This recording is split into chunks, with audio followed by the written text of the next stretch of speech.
What's up? It's Andrea. Today, we rewrite the cold open to be more bum worthy.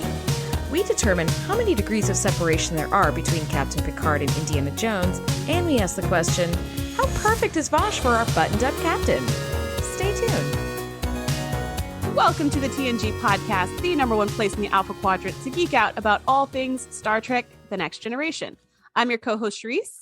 Hey, I'm your co-host, Andrea. Today we're talking Season 3, Episode 19, Captain's Holiday. It's such a fun episode, Shereese. I know you're super excited about this one. I love this one. Okay. You've been talking about this since Season 1. I really have been, yeah. All right, this episode was written by Ira Stephen Bear and directed by Chip Chalmers, which that's a name that exists. All right, so really short plot. Picard takes a much-needed vacation on Risa, but unwelcome events keep interfering with his rest.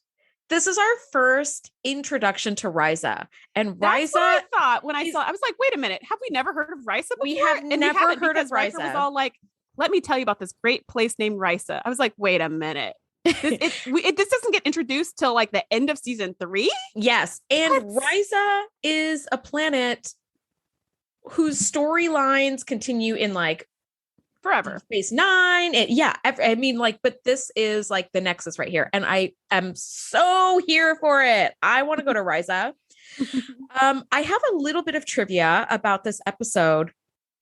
The storyline for this episode ultimately grew out of Patrick Stewart's desire for more, quote, sex and shooting for Picard.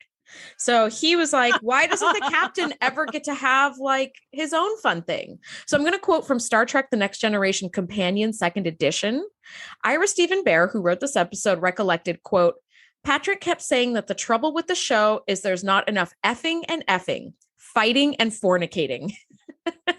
That's like, and he's not wrong. He's not right. Well, I feel like the women got tons of fornication, but it wasn't very sexy. And Riker, none of them wanted it. No. And then Riker. Or if they wanted it, they weren't sure that they wanted it. So yeah, no, but Picard was like, why doesn't the captain takes up a lot of screen time, but nothing because it's not interesting TOS. happens to him. That's why it's not TOS. TOS was all about the captain sleeping with every single alien female that they come across in the galaxy. And this is something different. This is a totally different kind of captain. Yes. Well, he got his way. We cold open on a resort with many mostly naked, beautiful people running around. And these two really crazy looking aliens that we've never seen before transport into the resort, kind of like last week's episode with like different transporter technology. So they sort of like zoom in. They have like a swirl, like a light swirl or something. It's very cool. It's like a laser light like heat show. Waves. Yes, it's very cool. And they access this main computer interface, which informs them that they are on a pleasure planet called Risa. And they inquire about the lodging location of Captain Picard, but there's no record of Picard being on Risa. So the aliens are like, okay, well, when is he scheduled to get here? And the computer's like, they have no record of, there's no reservation under that name or anything. And which, by the way, is a little creepy that anybody can just get this information. I do not like the free flow of information in the future. That's what I thought. I was like, where's HIPAA again? Yeah, HIPAA.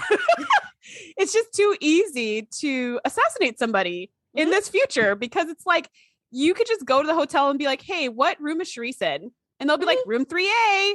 Here's a key. Yeah. Like, what the heck? And follow the lit panels to show you the way. Yeah. I was like, dude, like, shouldn't this reservation be confidential, or you need to prove, I don't know, something. But yeah, that I found super creepy. That was one of those future creepy things of like, you guys have way too much access to information. Future creepy is a thing. Yes. So these aliens are like, he will come. And then they touch their ear and they both disappear. It's like, oh, they transport out, and you're like, okay, their transporters are in their heads. Yes, neat. I know. It's like telepathic teleportation. It was really cool. It was. Cool. And the makeup on these Vorgon aliens, like later we find out they're called Vorgons. Yes. This alien makeup again is so dope. Just like last week's alien makeup was like, had me drooling. Just, it was so beautifully done. If you have not seen last week's episode, just watch it for the beautiful alien makeup. You don't even need the plot. Like, who cares?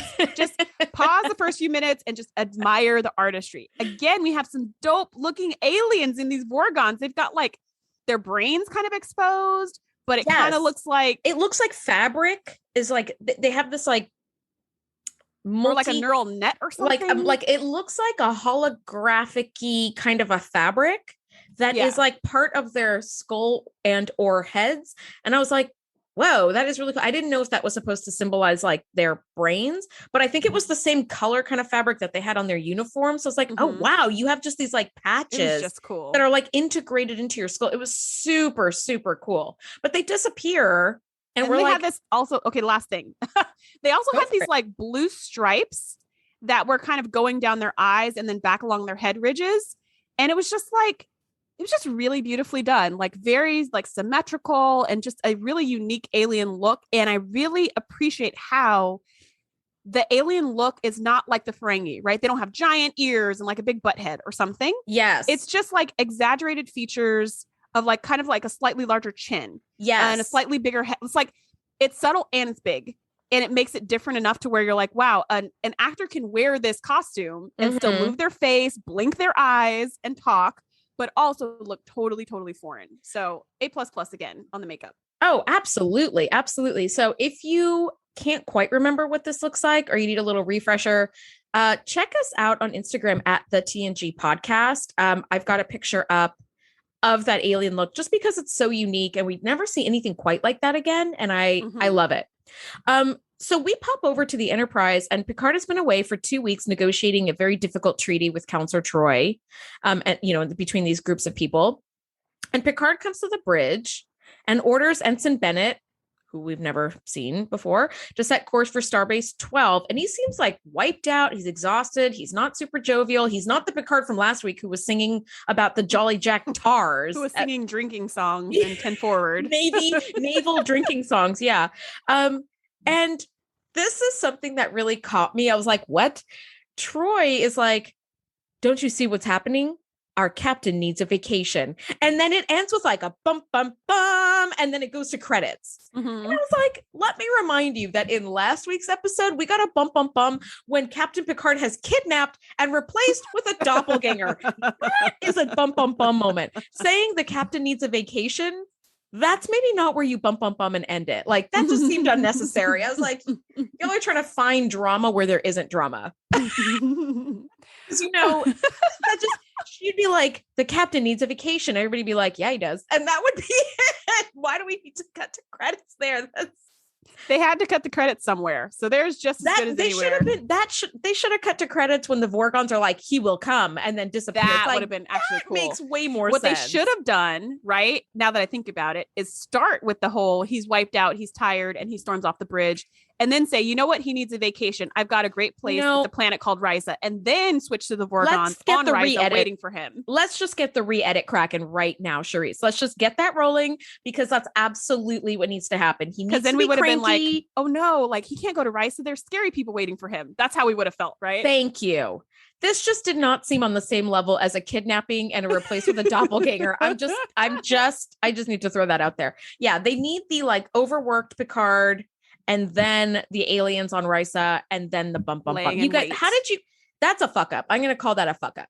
Yeah. That probably was what they originally intended. I'm just going to give them that because the writers have been doing such a great job for season 3. I'm just going to say that was some post-production goof up, but they meant to do it in a really much more dramatic way. You're much nicer than I am. I'm like, you guys have been doing so great this whole time. How did you make a mistake this big? But whatever. Okay.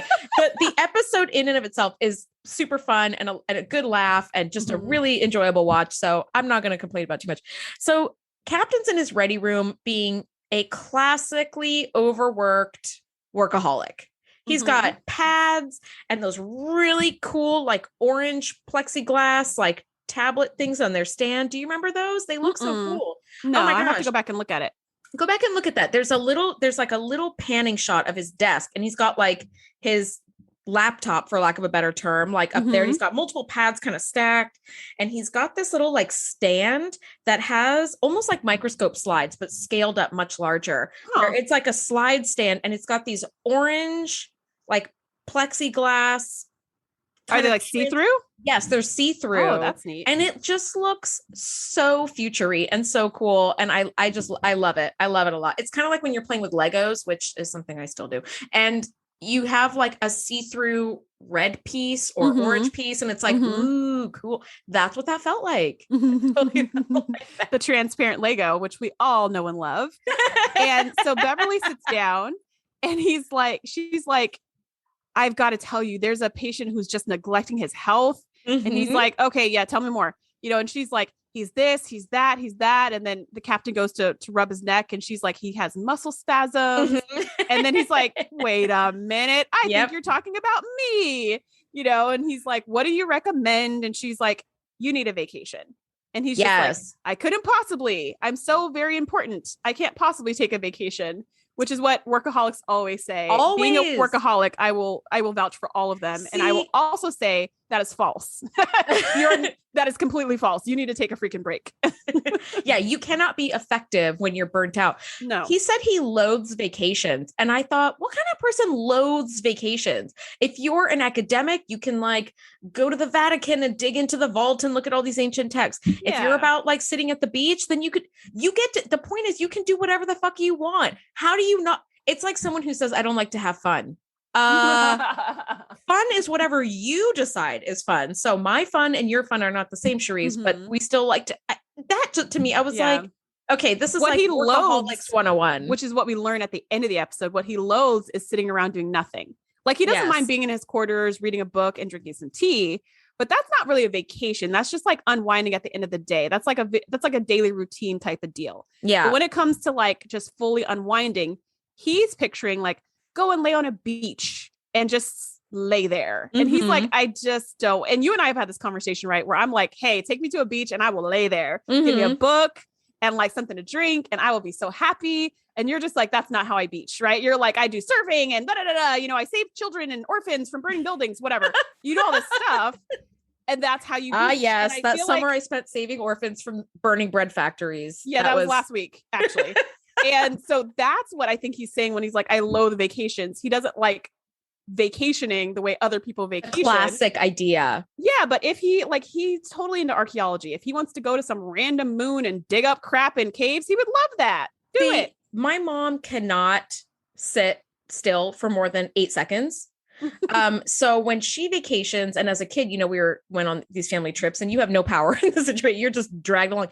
Her idea of a vacation was booking every effing tour available and stacking them. So it'd be like, okay, we're meeting at the hotel lobby at 6 a.m. From 6 to 7:30, we have this tour. From 7:30 to 8:45, we got that. Like that to me sounds like a nightmare. Yeah. That sounds like a nightmare. I'm like, no, give me. That's not a vacation. If I want to stretch myself, I'll do one tour, like one organized tour for a week-long trip. That's it. That is, and even then I'm like, I think I'm like tour traumatized. I'm like, I don't want an organized tour. Yeah, please. I feel tour traumatized just from you sharing that story. Agreed. So yeah, that's exactly like how a vacation is. We'll pick like, one or two major things we want to do. And the rest of the time gets to be free time. So if you want to nap during your free time, if you want to play volleyball in the pool, if you want to go on walks on the beach, and then we just get together for meal times. Like if you want to go to a moon and dig stuff up. Seriously, my last vacation, I did rock climbing. Like I did rock climbing. I did like surfing. I did just like fun stuff. Adventure stuff. And then everybody else napped. And then on the last day when they were like, hey, let's go do all this fun stuff, which everything was closed because it was like the last day and the ship was heading back from the cruise. I just stayed in the jacuzzi because that's how I vacation. Yeah. Picard. I do rock climbing and the jacuzzi. That's how you do it, Picard. That's how you do it. Picard does tell Beverly, he's like, there is this like interplanetary symposium on like, oh gosh, something. He starts going through conferences and stuff. Like, yes. And she's like, no, which that could be a vacation for Picard. I mean, that's how he like gets his rocks off, by learning about old rocks. Right. But no, right. but it wouldn't be relaxing for him. It would be work. It would be work. It would be a different type of work. And that's what he's doing. He's like, instead of running the starship, I'll go learn at a symposium, different things so I can like better run the starship. Like professional development. It's professional development. Yeah. And it is changing gears, but it's not relaxing and restoring. He needs to be digging up stuff in a cave. Yes. So I'm glad that we got to see him do that exact thing. Yes. In this episode, because he really does. He really does. He is so, and he looks so great doing it. Riker joins him in the turbo lift. And he's trying to convince Picard of taking a vacation, and Picard's not having it. And he's annoyed that everybody's trying to force him to take a break. And of course, Riker is using his idea of vacation. Yes, which is he's just like sleeping with as many women as possible. Let me tell you about Risa. First time we've ever heard about this planet. It's a paradise. And he goes, and the women. Yeah, and I think Picard like says that at the same time. He goes, and the women. Like he knew that part was coming. Yep, that's how Riker vacations. That's how Riker gets down, literally. And I love that the next shot we see is the bridge of the Enterprise, and the turbo lift doors open, and Picard and Riker are in the turbo lift and they're coming out. But Riker, all of his like 6'4" frame is basically blocking the door. And I was like, Riker, let him out, man. But Troy, trust a woman to come up with the solution, says like, I have some great news. There's a very good chance that my mother will be visiting us when we're at Starbase 12. She's coming back from some sort of thing. She's going to rearrange her schedule so she can spend lots of time with us. And I love that Picard sees right through it, but he's like, your mom's coming. All right, I'm out of here. And then he's like, Riker, can I see you in my ready room for a second? And I thought that was a great line. And then I love how Troy's like, yes, as he walks away. She does a big goofy, like, score one for the team, right? To be like, because you know that even though he sees right through that BS, you know, she might be like, hey, mom, you want to come over to the Enterprise? Like she could totally call that bluff. Picard does need some downtime and he could use a playmate. Yeah. And she's like, I'll be right there, little one. And Captain Picard is like, wherever you are, I will be right over there. Yeah, exactly. Like, which shuttle is currently ready? I don't need anything. I'll replicate what I need when I get there. Just which shuttle's ready? Sir, you're still in your sleep uniform. Doesn't matter who. Just get me on this ship. So Riker gets pulled aside and Picard's like, is there anybody aboard the ship who is not conspiring to like get me off this ship for a vacation? And I love that Riker's like, there might be a couple ensigns in like the lower decks who don't know. Yeah, but everybody 39 who don't know. Yeah. It's just like so funny. I love it. Well, Picard's like, well, Oksana's coming, huh? You know, I have been feeling pretty beat up. I guess. And then he also goes, so like, if I don't go, I can look forward to like weeks of harassment from everybody. You sure can, my friend. And Riker's like, that is correct. So he's like, all right. He's like, Risa, you say, huh? So I love that because Riker and Troy know Captain Picard so well, they don't trust him to get off the ship to actually go on this vacation. He's going to be hiding in some Jeffries tube for a week. Reading a book. We need to walk you to Risa to make sure you get there. Whenever Geordi goes crawling through a Jeffries tube, he just puts up a little panel to like hide himself and then drops the panel. Sir, why are you hiding in the Jeffries tube? I'm not here. Don't tell anyone I'm here. Yes, sir. But he left his comm badge like in his quarters so that they can't find him. So yeah, they don't trust him to like get off the damn ship. So Riker and Troy like literally help him pack and then walk him to the transporter. And Riker requests that Picard brings him back a traditional Ryzen souvenir called a Horgon. And he's like, they're very common. Can you grab one for me? And of course, Picard's like, sure. No big deal. Yeah. And then Worf says, you know, sir, I don't feel comfortable with you going down to this planet without some kind of security. To which Picard responds, no, it's fine. Like, there's no hostilities on this planet. It's just a peaceful planet. It's not at war with anybody. It's vacation. It's totally fine. And I was just like, you know, that was a good call on Worf to be like, hey, man, you probably need some security because you're the captain of the effing Enterprise and there will be nobody else there with you. And we're going to be out of comms range within like, you know, a day because we're going all the way to Starbase 12 and who knows how long we'll be there. And I just thought like, you know, if this was like the president or something, they would have a security guard on vacation. Yes, like there would be security detail. 100%. There'd be security detail. And even if you're an ex-president, you still get security detail everywhere you go. And I get that the captain of the ship is not the same as a president, but I do feel like he should have had a security guard. And Worf was even like, well, stay out of the way. You know, we'll be discreet. We're just there just to make sure that you're safe. And I thought it was a bad call for Picard to be like, nah, what could happen? What's the worst that could happen? Yeah. Like, sure, I'll be out of comm range. I'll be on a planet by myself, but like nothing bad's going to happen to me. I'm Picard. Yeah. I'm one of the most important people in Starfleet. I'm sure I'll be fine by myself with no contact. I mean, obviously for the storyline, it would be dumb to have a security guard. Yeah, because then there would be no story whatsoever. But I just thought like that was actually a good call for security because they don't always make the best calls. And no, they sure don't. They sure don't. And as well, we know. But at the very least, I would say Picard did make some sense because we get some lovely world building. Risa is a vacation planet. It's just vacation land, which how amazing does that sound? But also it's like there's no weapons allowed. Like it's just a totally like peaceful place to just smoke some weed and lay out in the sun and just do whatever, right? Like it's just super chill place.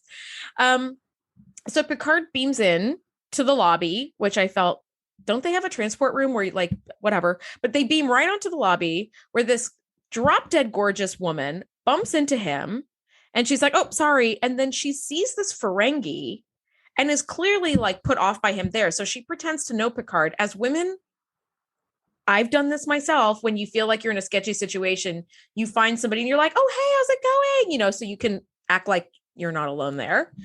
And she kisses Picard full on the mouth. And the Ferengi is uncomfortable and like kind of looks the other way and walks away. And Picard's like, I think you may have mistaken me for someone else. And this so when she responds, you're right. And just like walks away. Yes. Welcome to Risa. And Picard goes, a simple handshake would have sufficed. Like he's so grumpy to He's so irritated. Even this beautiful woman who just kissed him for no reason, which I think a lot of straight men would be like, oh yes, please. Yes. He's just like, ugh. I just got here and already I'm being annoyed. So this actress, which we will get to know later as Vash, is played by Jennifer Hetrick. Little backstory. She and Patrick Stewart appeared in a couple of TNG episodes, this one and another one called Cupid, which is like that Robin Hood episode. They were not a couple at the time that this episode was shot, but by the time they shot Cupid a year later, they were engaged, which I thought was really interesting. It's like, oh, cool. Like somebody's got like real chemistry with their co-star and especially like a romantic co-star. I thought that was really cool. Now, don't have the details as to why, but they never made it down the aisle. So they ended their engagement, but I thought that was kind of cool that they dated and they were engaged. And, they had this like absolutely real chemistry, which I thought was really fun. So Patrick Stewart wanted an episode where the captain like meets this exciting woman and he actually met one in real life, which I thought was kind of cool. What are the odds? I know, right? Yeah. So she kisses him on the mouth and she's like, yeah, I guess you are somebody I didn't. Okay. Well, anyway, have a good day. Welcome to Risa. See you later. Yeah. So he's just like huff. And so he goes. And then the next scene, we see him sitting on a beach chair, no sand to be seen. No beach. Pool to be seen. No beach, but I'm sure it's there because you hear people splashing, you hear people laughing. So I guess they just didn't want to build all that for the set because he was not getting in anybody's water. They were basically, all of Risa that we saw was basically like one atrium of like one hotel, I guess. Yeah. But it's enough. It builds the world for us. Yeah, I bought it because you could hear the sounds of splashing and someone runs by and gets them wet, and he's just like, and get some water in his book or whatever. Yes. So he's sitting there trying to read his book and he's been reading the same paragraph for the last 17 minutes. You can tell he has not gotten past page 3. Nope. And he's just like, and then this waitress or whatever, somebody who works at the hotel or works at Risa comes along and is just like, can I help you with anything? And he's like, you are the 5th woman to ask me if they can help me with anything. The only help I need is a peace and quiet so I can read my book, and she's just like, well, I'm confused because you have a Horgon. And he's all like, are you trying to tell me that this Horgon actually means something? This has some kind of semblance? And she's like, oh yeah, it's the symbol of sexual fertility and like prowess. And it means that you want a partner to do Jamaharon with you. And he's like, oh, no, that's not, I bought it for a friend. And he's like, she's like, oh, a friend, huh? Someone you care about? Someone you love. And he's like, I wouldn't go all that far. So he realizes that Riker set him up from the page. Doesn't even look up from the page. And she's like, by owning a Horgon, you're displaying like your sexual prowess, but by displaying the Horgon, you're inviting people to have you get to Jamaharon or like it's whatever, right? Yeah. It's some sexual adventure. And he's like, Riker. Yep. He totally knows it's Riker. And to me, this scene felt so Riker. This is why I feel weird about Risa, is because she's the 5th woman to walk up to offer him Jamaharon. And which, we don't know what it is, but it sounds like it's probably some sexual adventure. And I'm like, is this a planet of prostitutes? Because she works there. So is it like as a part of her working there, one of her duties is to sexually please the guests Oh, who are they're all displaying these escorts, things. maybe. Yikes! Yeah, and I was just like, that puts a darker bend on Risa. See, I mean, that's how I've always felt about Risa. Like, it's like, because you know how he's like, the Rysian women, they're so adventurous, and it sounds like she's talking about like a species of women that just love sex. But then with this like sex idol that displays like, hey, I'm looking for this, and then everybody comes up and is like, oh, sir, how can I help you with it? You know, it's like, ooh, that makes me feel really gross. And then you see Vash with like some hot guy like massaging her leg, and I was just like, and she's like, oh yeah, Jamaharon's great, you should try it. I was just like, it made me feel really gross, and that's how I feel about Risa. It makes me feel never gross. thought of that. I never thought of that because they are employees. I just always assumed, and I still do, that the Rysian culture is very much like that super whitewashed naked culture from season 1 from the Justice. The Edo, thank you. Where they're just like, we just bone all the time. I just sort of figured that's kind of like, this is just a thing that we do all the time, and it's a good time. Right. And that's why I think I would like for this woman to not be an employee. Yeah. Who offers, you know, sexual favors as part of her employment. Yeah. Yeah. If she was like another guest, then I'd be like, yeah, it's just like the Edo. They just all like to have sex, and who cares? Which would be fine. I never even caught on to that she's like an employee. And I've seen this episode like a dozen times. That's crazy. Yeah. It grosses me out. And then I'm just like, I just don't want her. And then later on, when Picard's talking to Vash, and he's like, I do not want Jamaharon to know. She's just like, what are you talking about? I wasn't going to offer that. And he was like, oh, I thought you worked here. Right. So again, it was like, oh, because all the people who work here service your sexual needs, because that's like part of their, that grosses me out. But if they were like the Edo and they just like to have sex with everybody, I would be so okay with that. Like, if that was their culture, they're not getting paid for it, or like, you know, it's obligated or it's expected of them if they work here. That's just how they get down. Like, I'd be like, okay, cool. Like, that's how this planet rolls. So interesting. See, 2 different perspectives, completely different. So the same Ferengi from before, who appears to me like he shopped at the Ken doll section of the Tropical Vacation Barbie store, tells Picard. Totally looks like Ken. I didn't put that together right now. Yeah, he went to like the men's section of the Tropical Vacation Barbie store and tells Picard that it's a mistake to work with her and that woman. And Picard's like, I don't know what you're talking about, since he didn't see the Ferengi when Vash kissed him. Right? The Ferengi was behind his back. Yeah, he was behind Picard. So this Ferengi is like, I demand the disc. And I love that Picard has dealt with the Ferengi enough to know that they're just kind of like idiots. He doesn't even bother Shereese looking up from his page as he's talking to this. Yeah, if he wasn't going to look up from his page for Jamaharon, he's sure not looking up from his page for some Ferengi threat. No, at all. Especially a Ferengi threat that clearly must have mistaken him for someone else, because he's like, I don't know what you're talking about. And this Ferengi's like, I will have the disc and I will have the woman. And Picard's like, good luck with that. And then he's like, you know, you're going to be sorry or something. And Picard's like, I don't think so. And he's all like, you must not have dealt with my people before. And he's like, oh, I've dealt with your people quite a bit. Yeah. Just like, enough to know. Great. It was great. I love that. There are certain ways that people display frustration or dominance. And this Ferengi pushes Picard just a little too much.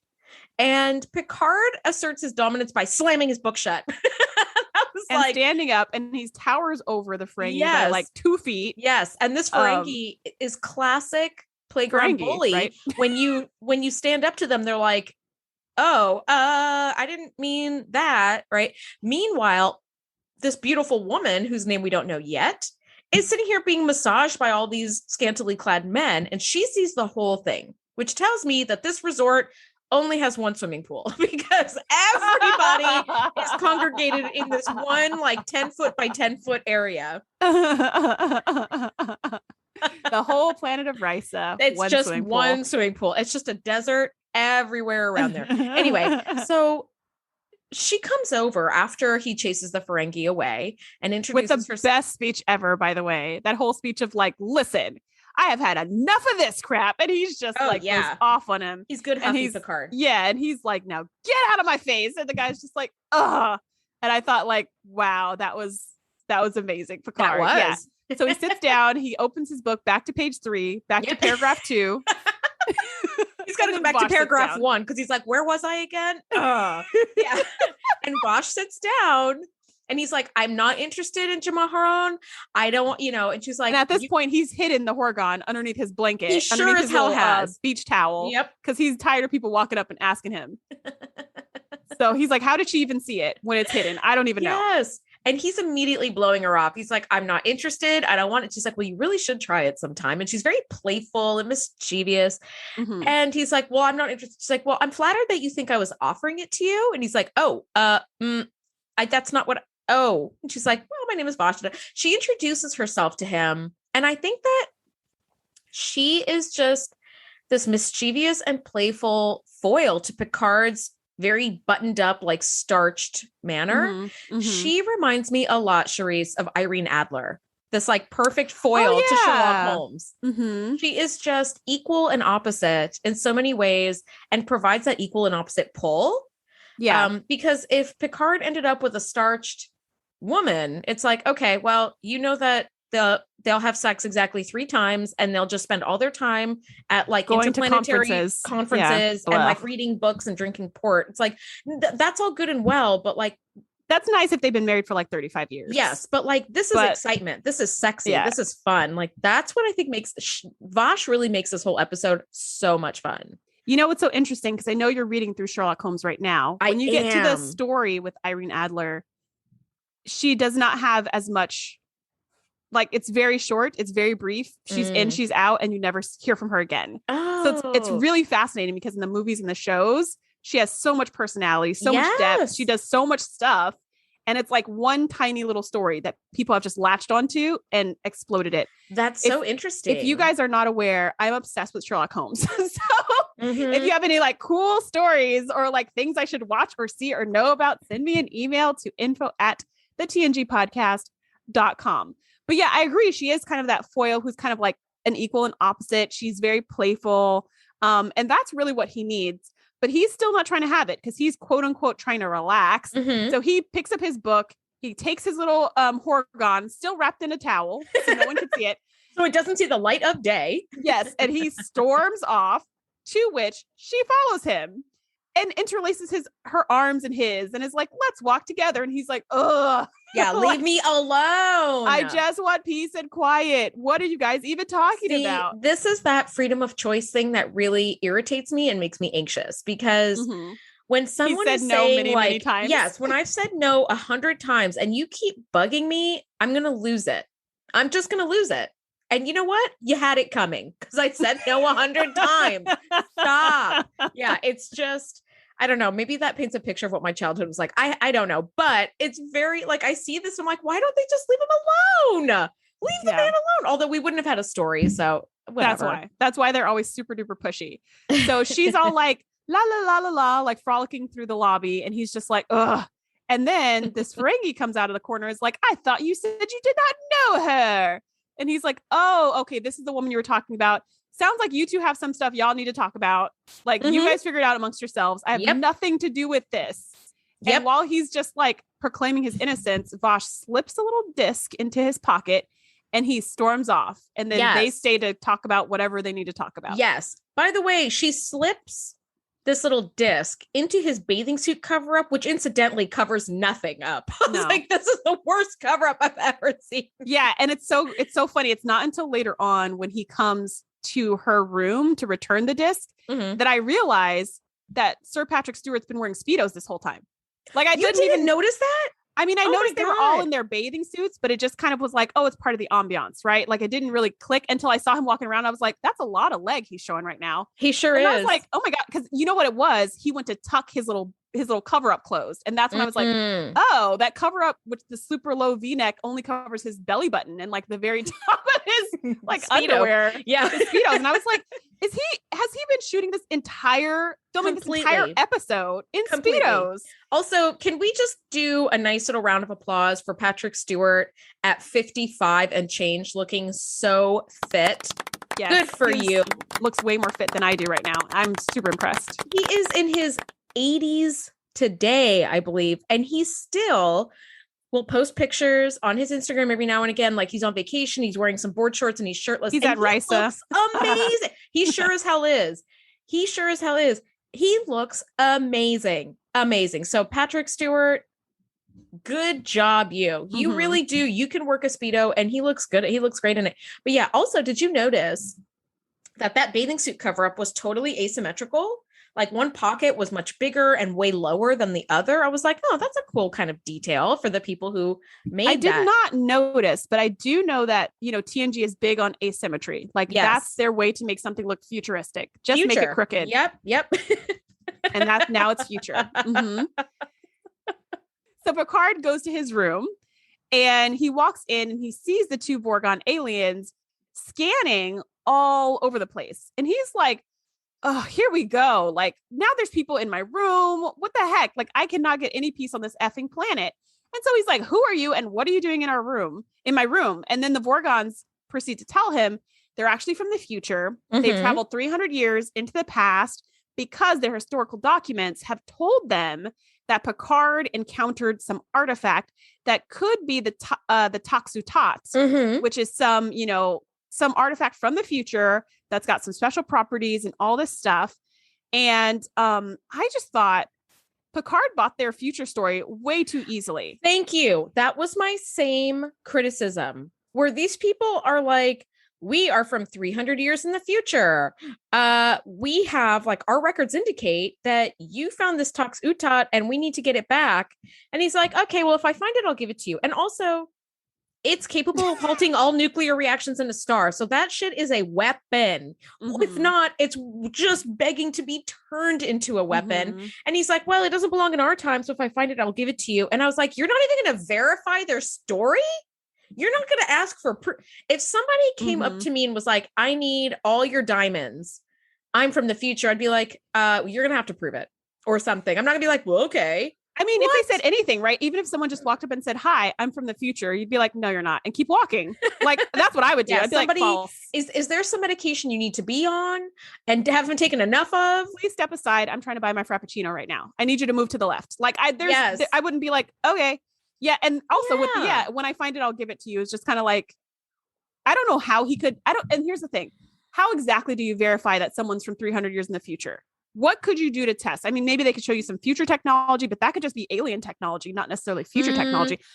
I don't know, because they can't tell you anything that's going to happen. I don't know. I don't really know. Well, see, having traveled back to the past multiple times this past year, I can verify that if I were to come to the past from the future, I would tell you some inconsequential thing that's about to happen. Like that man is about to trip over that vase. You're not giving away any information that's going to change the timeline. Right. But you do that 3 or 4 times and it's like, oh, she's going to knock out, that guy, or like the Frappuccino machine's going to whatever. Right. Like you have all these things happen. And I feel like that would be enough. You know what? Like, I think, oh, dang. I agree with you. And I don't think they could do that because they're 300 years in the future. They don't have the minuscule detail. They have the detail that he found something that sounded like the Toxutot, and that's about it. And that Shereese, it was at Risa around this time, and that's that it. Sounds like a personal problem to me. If you don't have the minutia, then I don't know what to tell you. You need to tell me something. Otherwise, I'm not going to believe you. Period. So Picard's different. He believes them immediately with no problems whatsoever. The least gullible man in the universe is now like, future, all right, weapon? Yeah, I'll give it to you. Come find me in a couple days. Like, Right. I was waiting for him to get their business card. Like, you want me to just call you when I get it, right? Like, I'll just call you. That's what I thought. And they just disappeared. And I was like, how are they going to know when to check back in to see if he found it? And I never got the answer to that question either. Because I was really wondering that, like, when are they going to be like, okay, call us, or like click this button, or like, they were just like, okay, good Lord. And then they just beamed out. And I was like, don't we need like a time we're going to get back together for okay. Yeah. Well, I have a very busy schedule reading that same paragraph over and over again. I'm going to need you to like nail down a time for me. Yeah. Yeah. So you guys are from the future. Apparently we've got all the time in the world. Yeah. So he goes to visit Vash because he finds the disc in his pocket. And he remembers the Ferengi, whose name we still don't know yet. Yes. Talking about the disc is mine. Give me the disc, human. Yes. So he's like, this must be that effing disc. Yep. And so he goes to visit Vash, and she admits that she worked for this scientist / academic who dedicated his life to finding the Tox Utot. And she claims that Sovak helped the professor further his research, especially in some like less than ethical situations. So because of this, Sovak claims that the Utot belongs to him. He owns like a piece of it. Mm-hmm. And And when he is, walks in, you see that Vash's room is totally destroyed. Yep. And she says Salvok's been going through started to rummage through my room all the time, like periodically. So that's why I hid the disc in your pocket, because I figured he might start searching me next, and I didn't want him to find it on me. Yes. Well, two things we know about Risa. There are no weapons locks allowed and no locks on the doors. Yeah, because anything goes, especially with Jamaharon. That's exactly it. If you want some Jamaharon, you can't be having doors and locks and all that kind of nonsense. So Vash says, like, I actually want to find the Taxutat and present it to the Daystrom Institute. And I thought the same Daystrom Institute that was responsible for like Lal having an overload in her synapse and dying, fuck the Daystrom Institute. I need a t-shirt that says that. Technically, it was Admiral Halftel and his nonsense. Not the whole institute. The Daystrom Institute, sir. Unless they are going to, he should have been fired. Yep. They should have canceled him. There should have been some kind of ethical board hearing or something for that. Well, there's that other punchable face of Starfleet who worked at the Daystrom Institute and wanted to dismantle Data. So that's true. I'm just really, first of all, over the Daystrom Institute. I'm really over Daystrom Institute. Also, I want to start my own club called the Daystrom Institute just to make it a real thing that exists on this planet. Also, the Daystrom Institute seems to me like this like cybernetic android facility. Why would they need a Tox Utat? It's not a museum. But it's not, though. It is more like it is more like, maybe museum's not the right word, but it is more like a museum where it's like any technological advances of ever go to the Daystrom Institute. Oh, okay. So like in Voyager, the Doctor gets this portable emitter that allows him to exist outside of the holodeck. Yeah. Because it like maintains his matrix or whatever. Yes. And that thing, they were like, when we get back to Earth, we're going to give this to the Daystrom Institute. So it's just like any technological advancements. Kind of learned things. Okay. Yeah. Any kind of advancements or anything that's like crazy or cool or amazing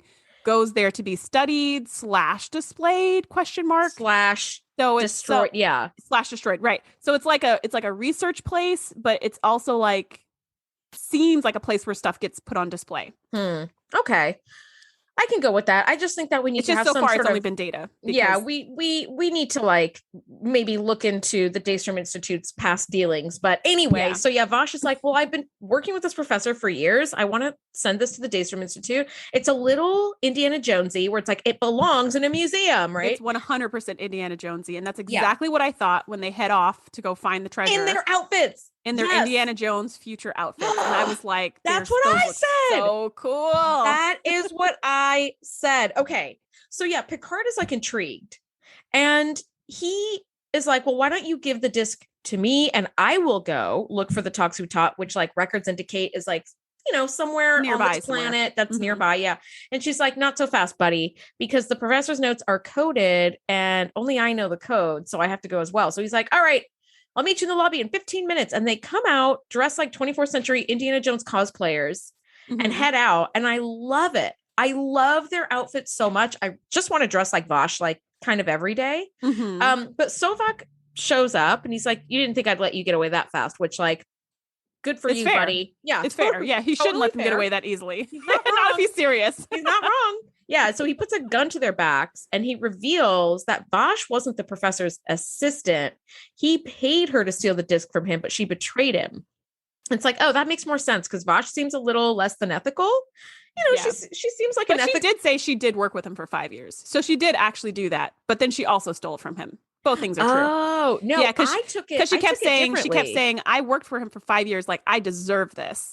I took that differently, that she had been hunting down the Toxutat for 5 years and ended up finding this professor and stealing the disc from him. I did not gather that she actually was honest about working for 5 years with this man because she's such an unscrupulous woman. I just figured she's not going to put in 5 years of research. Like that's like real work. And she's not about that. Yeah, that's true. In the cave, though, she confesses, like, I worked with him for 5 years and I feel like I deserved it. So I think she did work with him, but maybe she worked with him just as unscrupulously as Solvek did, right? Like maybe she wasn't like the beloved intern, running to get him coffee. Yeah. But maybe she was also the one with like the connections, the underworld connections. And you know what I mean? Like, but she did say she worked with him and I buy that. But I also don't believe she worked with him in like a Starfleet-y type way. Yeah. It wasn't really on the up and up.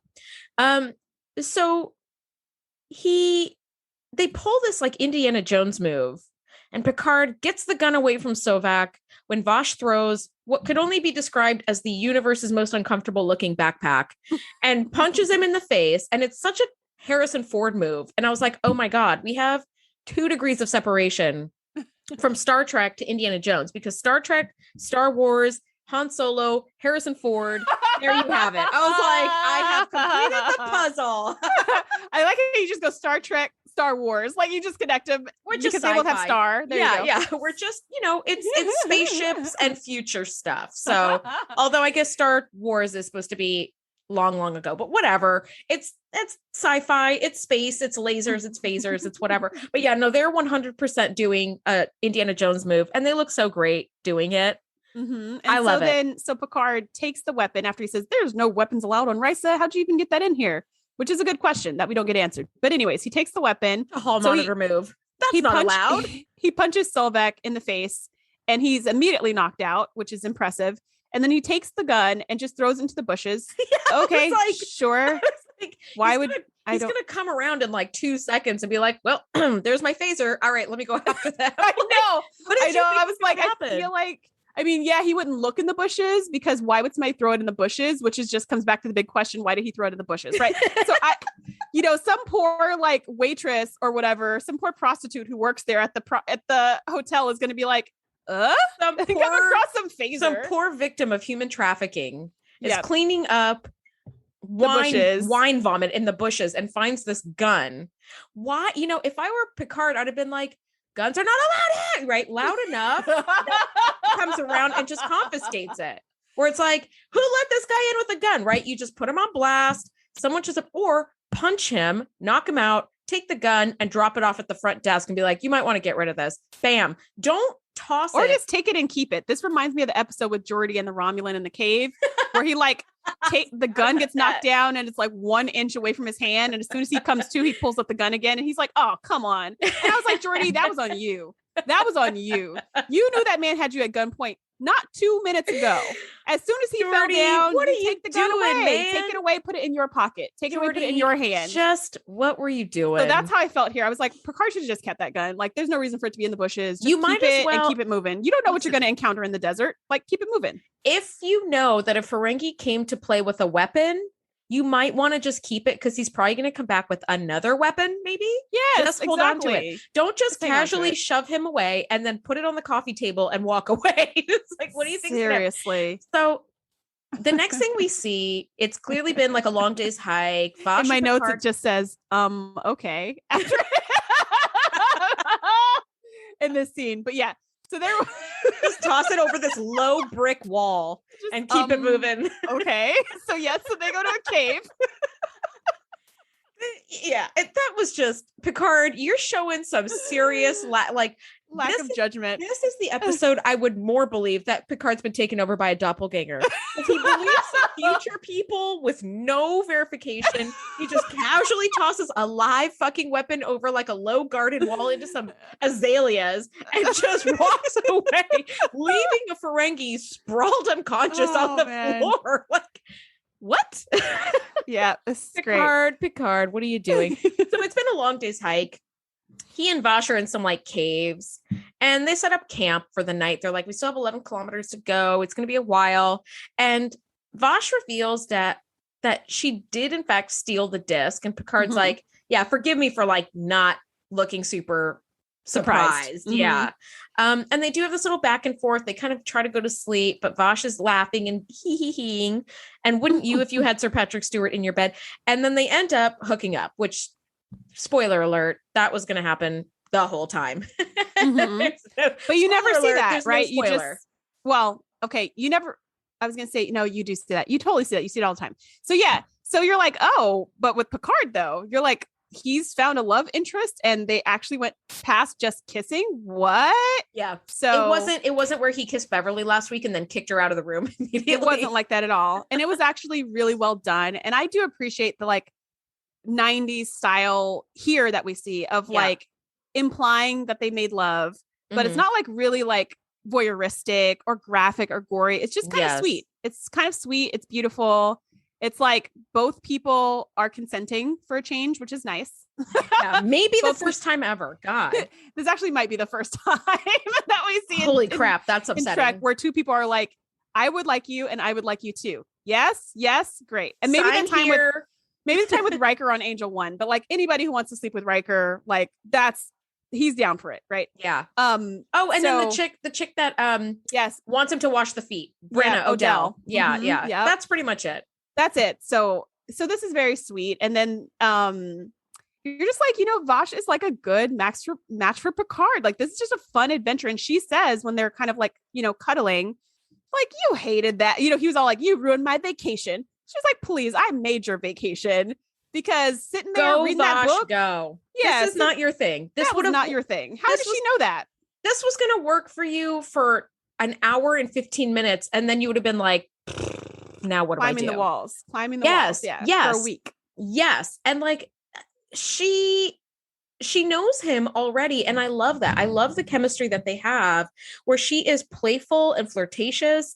And that's exactly something I would have said, where I'm like, honey, you were never going to be content just sitting there reading with women asking you to like find Jamaharon with them. Like, this is fun for you, because otherwise, as soon as Picard heard about this like ancient artifact, he's like, I'll meet you in 15 minutes. Wear your best Indiana Jones / the Jungle Cruise outfit and let's go. Like, if he wasn't that kind of person, he would have been like, good luck with that. And that would have been it. So that's how she knows, true. Like, this is so. And she's totally right. Like she says, like, tell me you're not enjoying yourself. And he's like, all right, I am. Like, he's having so much fun now. So much fun. You just had sex with this smoking hot woman in a cave when you're looking for ancient artifacts on Risa. Yeah, you're on a treasure hunt for some future thing. Like, that's cool. This is way better than sitting at the pool. Way better. So much better. All right. So next morning, Picard and Vash kind of find the rough location of the Utat and start digging with the coolest shovels ever. Did you see those like put together shovels? Yes. Okay. I was thinking, you didn't pack any food in that backpack, because that backpack held one thing and one thing only, and it was two shovels that snapped together. They fit perfectly in the compartment. A bedroll. Yeah, they had a bedroll, no pillows, a bedroll in like that tube on the bottom, and the top part, which, by the way, whoever made that backpack, you rock so hard, because that thing was amazing, but it only held two shovels, and that's it. But yeah, they snapped the shovels together and started digging. And the future aliens pop by to witness this like historic event, where they're like, we are finally going to see you find the Toxutot and give it to us, without us verifying who we are or whatever, but we're going to gloss over that. Right. And Slovak shows up. And and then Vash is like, what the F? Who are these people? Yes. And he's all like, oh yeah. So what happened was, right, they're like from the future, and the Toxutot is theirs. So once we dig it up, we're just going to give it to them. I just didn't want to tell you that, because I wanted to have sex with you. But she's like, you weren't going to tell me. And he was like, well, if I told you, would you have taken me to the location? And she was like, no. And he's like, exactly. So there you let's go. Keep on digging. Doop, doop, doop, doop. Yeah. And then as they turn to like keep digging anyways, because it's kind of like, well, whatever, like what's done is done. Then Solveig shows up with like a Ferengi machine gun. I could see him getting that little tiny phaser in. Yeah, how did you get a phaser rifle onto Risa and nobody noticed? Yeah, like what the heck, man? Like, I guess that was the one thing in his backpack. He had a little one, like a pocket one, and then he had the big one, the like deluxe. So he comes with his gun and he's like, the Toxutot is mine. Dig, humans, dig. Yes. And they're like, well, this is awkward. Yeah, we don't have a choice. 3 people who all want the Toxutot. And Picard, who's like, I'm just here to take pictures and put it in my scrapbook. Like, I'm just here to like, for the funsies. I just came to Risa to read a book. That's all I wanted. And I could have done this in my quarters. Yeah, why'd you go to the pool? You could have sat there in your, okay, whatever. But yeah, this is something that really bugs me. So the Vorgons, which are the future aliens, are watching this historic event. Sovak shows up with this phaser rifle and he's like, dig, assholes, dig, right? And they're like, okay. So they're digging. The betrayer has been betrayed. Yeah. Yes. And now we can tell immediately that some hours have passed, because the whole the hole is really big. Vash and Picard, like their jackets are off, in like their tank tops. And they somehow still look epic. They still look amazing. And after which, at some point, they're like, it's not here. Like, according to the disc, like they should have found it hours ago. So and they've been digging for hours, which is bonkers. And Sovak gets frantic. And he's like, it's gotta be here. It's gotta be here. And then the Vorgon aliens say, it is most puzzling. And then they disappear. And I thought, have you assholes been standing there the whole time watching us dig for hours? You have a clear and vested interest in acquiring the Toxutot. And y'all couldn't have just helped us dig with some fucking future technology? You've been standing there like the assholes that you are, watching us sweat for hours. What the hell? And keep in mind, no one in the scenario has snacks. No one has snacks. They don't even have water. I would have needed some fruit snacks at this point. I was like, you guys have been standing there the whole time watching me and Vash struggle at gunpoint.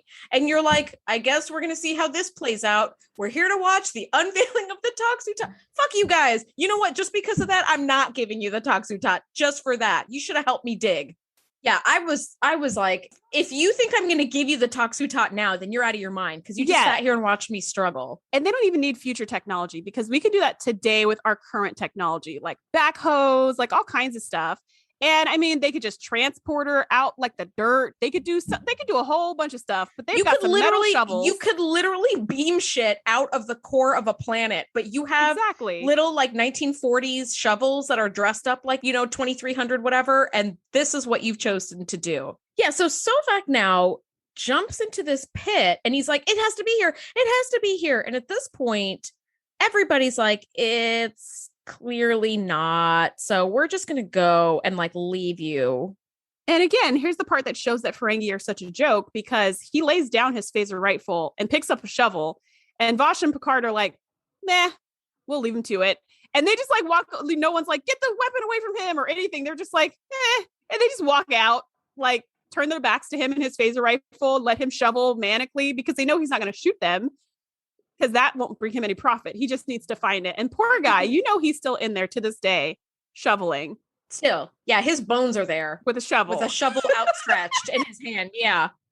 So I actually really did feel bad for him though in this scene, because he's like, not again, not another one. I can't have another setback. Like, this is the last final straw or whatever. I did feel bad for him. That reminds me of The Simpsons, where like old Gil can never catch a break.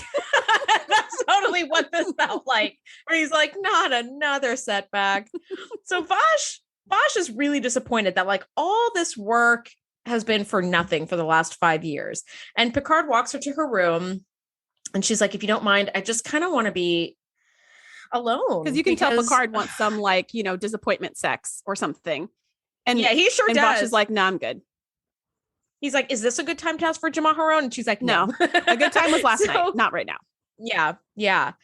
So Picard is like, okay, no sweat. Let me leave you alone. He goes back to his room and he's kind of like packing and stuff. And we hear Riker call him on his comm badge that's somewhere in his suitcase. And he's like, yeah, we're in orbit. We're ready to beam you back aboard whenever you're ready. And I was like, man, that was a short vacation. You got like a 2-day vacation and that was that. But Picard's like, I'm almost ready to come back, but I want you to stand by for transporter code 14 on my mark. And I was like, what is transporter code 14? Mm-hmm. And does everybody know what it is immediately? Like, oh, it's 14. Let's do it. I mean, clearly Riker knows what it is. It's some kind of Starfleet secret code, just similar to last week when they had the like knowing looks at each other and they knew exactly what that meant. Yes. It was kind of like that, where it's like number 14 and Riker's like, sir, a 14? Are you sure? And he's like, yes, a 14. And you're like, what's a 14? What's a 14? They have different kinds of transporters. It's just like last week when we were like, they have different shields. Like, what is going on? I know. When did this happen? And why didn't anybody appraise us of this matter? 13? So many questions. If you know the answer to that, email us, info@thetngpodcast.com. Yeah. I just really want to know what transport code like 8 is. That's what I want to know. All right. So the next thing we see is the lobby of this resort, and Vash is very clearly kind of making a quiet little sneaky getaway. The cutest outfit ever. Thank you. In this gorgeous pink dress with these like blue-green stones that go over her shoulder in the back and in the front as well. And I was like, whoever made that dress, it's not Star Trek beautiful. It's just beautiful. It's a beautiful piece of clothing. It's like Beverly's sweater last week. Like that sweater I would wear today. I don't need to wait to 2347 or whatever. I would wear that today. Yes. The costuming department is like crushing it, because even was it this week or last week? I don't know, but the Vorgon's costume is so good. Their Indiana Jones costume is so good. Like, So and then much even fun. when they show the Starfleet uniforms and you see how they sparkle and just like how bright they are and their colors and stuff, it's just beautiful. It's just really beautiful. Yeah, absolute A+ for costuming and makeup. Yeah, Vash's dress, if I could wear that dress today, I absolutely would. It's so stunning. And she looks beautiful in it. So she's sneaking away and Picard's like, leaving so soon. And it pans over and he's sitting there waiting for her, still in his dirty Indiana Jones outfit that looks so good on him. And he's like, before you go, and she's like, I just want to put all this behind me. This was so painful. And he's like, completely understand. Really quick though, where do you have the Toxutot? And she's like, what? You were there. You saw that it was not there. How do I know that you don't have? That's outrageous. Like she's just way too smart to be pulling all that. And he's like, come on now. And I know you had to have found it already. When would I have had time to do that? You were there with me. You saw me digging. And he's like, you probably found it the second you got on this planet. And you've just been staying the whole rest of this time, just playing a game. This was just a ruse to let Sovak believe that the quest for the Utat was futile. I just happened to get caught up in it. But I'm willing to stake my reputation on the fact that you got here and you went and found it immediately. You squirreled it away. But because Sovak was going to follow you here, you couldn't just take off with it because he would track you down. You had to make it look like it wasn't here. It wasn't real. It's just stuff of legend or whatever the fuck. And so now that poor Ferengi is going to die in a cave digging for it. He's going to get to the other side of Risa by digging to the core. And spoiler, the same exact resort is going to be on the other side of the planet. It's all going to look the same. There's only one pool. So he's like, where do you have it? And she opens up one of the Horgons and this Tox Utat is in there. And it's this big, beautiful crystal. And I was like, wow, it doesn't even have any dirt on it or anything. Like it's like polished. Yeah, and clean I did not and expect it to look like that. I thought it was going to look more like the disc actually, because they said it's like, they described it as like a gemstone that fits in the palm of your hand. So I thought it was going to be really small. And I thought Vash had like slipped it into her pocket while they were digging. Like, that's what I thought when they were like, oh, I didn't find it anywhere. And then when she had it there, when he said, no, you found it the day you got here. And then you made this whole thing as this elaborate ruse. And then she opened it and I was like, oh yeah, that thing's huge. Like that doesn't just fit in the palm of your hand. And that there's no way that she could have slipped it in her pocket. And also I thought it looked like a giant diamond, which honestly was a little bit disappointing because I thought the disc looked so cool. It was like green. It was sparkly. It looked like it was holographic. Yeah, it looked like kind of like emeralds. It was, so I thought it was going to be something like that. Something where I was like, ooh, what is that? But no, it's just like a really giant diamond. And I was like, yeah. I thought it looked cool, but yeah, I was like, I thought if you're going to be digging in the dirt for it, now would it have been put in like a box or would it just be like dropped in the dirt and covered? I figured she cleaned it and put it in that box, like for transport. That's what I figured, but I don't know. Well, I thought hiding it in a Horgon was a great idea because he was never going to look there. So as this is happening, he wasn't going to. Somebody else probably would. No, they wouldn't. They'd have been like, "What's this?" So the Vorgons arrive right on schedule and demand the Utat back. And Vash hears the name Vorgons, which, what were they calling them before when they were watching them? They didn't call them anything. I don't know. Yeah, he's like, so Vash, meet my future friends. They're here to take the Utat as soon as we find it. And she's like, Vorgon? The professor had reported a male and female Vorgon had attempted to steal the Utat from him, like near the end. So this male Vorgon is like, I've had about enough of you. And he stuns her. And she kind of flies what did backwards. I call this the drunk setting. Yeah, he stunned her with a drunk spell. She slowly topples over. She kind of stumbled backwards. Yeah. And Picard immediately enacts transporter code 14, which we didn't know that the Enterprise was listening the whole time. And it simultaneously like beams and destroys the Utat. Well, they weren't listening the whole time. He touches his comm badge. Like after she gets drunk stunned and she falls over, he turns to look at her and he taps his comm badge and he says, Riker, prepare on my mark, like that. And then he sets it down on the ground and jumps to protect Vash. And as soon as he says 2-second delay or something. No, he says mark. He says like, do it on my mark. And then he jumps to protect Vash. And as soon as he jumps over her, he says mark, like that. And then it like, whatever beams or whatever. And that's the same moment that the Vorgons went to grab it. Yes, they went to grab it and it simultaneously beamed and destroyed the Utat. Did it destroy the Utat though, or did it just make it look like it destroyed it? That's what I thought. It destroyed it. It exploded. I thought it was just like, do you remember when they did that transporter trick back when they were doing the war games and they made it look like the ship got destroyed, but really they just like blew up a photon torpedo near it and then it beamed out of like, it like flew around the planet. That's what I thought happened. I thought they just made it. Oh no, I fully believe that they just destroyed it. Like there was like an explosion, and we never hear of the Tux Utat again. Yeah. So it's not like Picard was like, it belongs in a museum, right? Right. No, that's totally fair. Like that, I thought they just pulled the same trick again, where they made it look like it's destroyed. But you're right, they probably did, because the Vorgons say it was written in the history books that you destroyed it. So it's like, yes, this is going to happen. So all yes, along. They are disappointed, and they reveal exactly that Picard had acted just as their records had stated by destroying the Utat. They admit defeat, and they bounce from Risa without paying their bill. And Vash and Picard have this cute little summer fling goodbye. And I love a good summer fling. I've always loved one, and you always have a cute little summer fling goodbye. It's like, hey, until we meet again. This was super fun. Remember that time that we almost died in the cave? That was so cool. And he heads back to the Enterprise. And again, I gotta say, this woman is this perfect, sexy adventure girl for Picard's buttoned up personality. And she asks him, right? She's like, any room on the Enterprise for an archaeologist?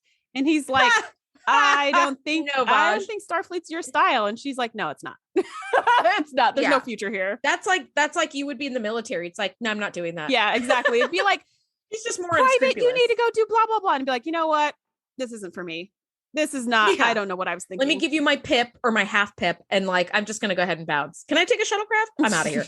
So back on the Enterprise, Picard says to Riker, you and I need to have a little chat about the Horgon. And that's where the episode ends. I was like, this is just such a fun adventure, sexy, romp, campy. And Riker's like, I knew he was going to have a great time, but he didn't have a great time the way Riker has a great time on Risa. He had a great time the way Picard has a great time, but it was there's still sex and women, but it's caves and caves and archaeology and future aliens and just some different stuff. And really, like, he didn't plan that vacation. That vacation found him. Like, that adventure found him. Yes. And that's what made it cool. See, now I'm picturing a little bit further in the future. Troy and Riker are like, so what did you do on your vacation? He's like, okay, so future aliens came and demanded this artifact that's a stuff of legend. It's just mythic. And then this gorgeous woman came up to me. And so we went digging for this mythical rock and these future aliens. And they're like, so you just stayed in your room and read the whole time. He's like, no, I didn't. This actually happened. They're like, I'm really disappointed in you, Jean-Luc. We thought you would have done better than sitting in your room alone reading a book. He's like, why won't anyone believe me? So final thoughts. What were your overall thoughts about this episode? Loved it. Fun, not taking itself too seriously. Beautiful woman who we know Patrick Stewart was dating in real life. It's just a good time. And that little bit of detail for me just makes the chemistry all the more real. Yeah. I love it. I love the slice of life stuff because it gives more depth to the characters. And I think it's kind of interesting that as much as Picard loves just sitting and reading a book and drinking some wine, that's kind of his thing, or maybe some tea. Yep. We also see this other side of him where like he equally likes being Indiana Jones. Like both things are true. And I think that's kind of cool. He is very Indiana Jones. He's the professor. He's very buttoned up. And then he adventures around and punches Ferengis in their face, stealing their guns, and then kind of does a little gun toss from one hand to the other. That's a good time. Indy, all the way. Yep. I want to party with Picard. Yeah. All right. Well, next week we are talking season 3, episode 20, Tin Man. Oh, so Shereese, good. This has been a lot of fun. Good. Oh my God. See, it's not one of my favorites. So I look forward to having this discourse with you next week. Thank you guys so much for listening. We'll see you next week. Bye. Thanks for geeking out with us. Be sure to join the crew at thetngpodcast.com to be the first to know when we do our live shows or host events exclusively for our members. We'll see you next time.